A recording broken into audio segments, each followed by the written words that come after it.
বছরের শুরুতেই যা গরম পড়েছে, মানে কল্পনার বাইরে। গরমে সহ্য করতে না পেরে বর বলছিল যে বাজার থেকে গিয়ে কোল্ড ড্রিঙ্কস আনবে। তো আমি বলছিলাম যে কি দরকার কোল্ড ড্রিঙ্কস আনার, আমি ঘরে বানিয়ে দিচ্ছি তোমাকে কোল্ড ড্রিঙ্কস। তো এই যে দেখো, আমি এখানে নিয়েছি খেজুর, কিশমিশ, কাঠবাদাম, কাজু বাদাম।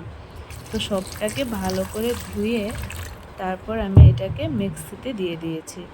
আর সাথে দিয়ে দিয়েছি ঘরে বানানো দই। এটা আমি গতকালকে টক দই বানিয়েছিলাম ঘরে।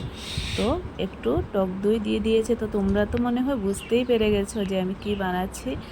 যেহেতু কোল্ড ড্রিঙ্কস বলেছি, তো সাথে বরফ তো অ্যাড করতেই হবে, যেটা না করলে না হয়। তো এখানে আমি দিয়ে দিয়েছি 4-5 টুকরা বরফ। তো এখন আমি এখানে অ্যাড করব সামান্য একটু চিনি। আর নুন আমি অ্যাড করেছিলাম, কিন্তু এটা আমি পরে অ্যাড করেছিলাম শুধু আমার জন্য। আর এখানে দেখো আমি মিক্সিতে পেস্ট করে নিয়েছি, সাথে একটু জলও অ্যাড করেছিলাম, কারণ না হয় বেশি ঘন হয়ে যাবে। আর একটু পাতলা করেছিলাম আমি। আর বর নুন অ্যাড করবে না, তো আমি বরকে দিয়ে আমি তারপর আমারটার মধ্যে সামান্য একটু নুন অ্যাড করেছি। নুন দিয়ে ভালোই লেগেছে, বিট নুন দিয়েছিলাম। তো এখন আমি এটা বরকে দেব, আর বরের থেকেই রিভিউটা নিয়ে নেব যে কেমন হয়েছে। তো যাই দেখি কি বলে।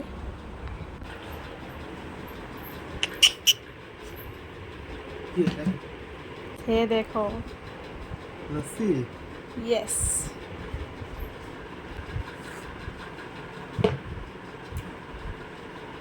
সত্যি নাম্বার সত্যি সত্যি খুব স্বাদ হয়েছে।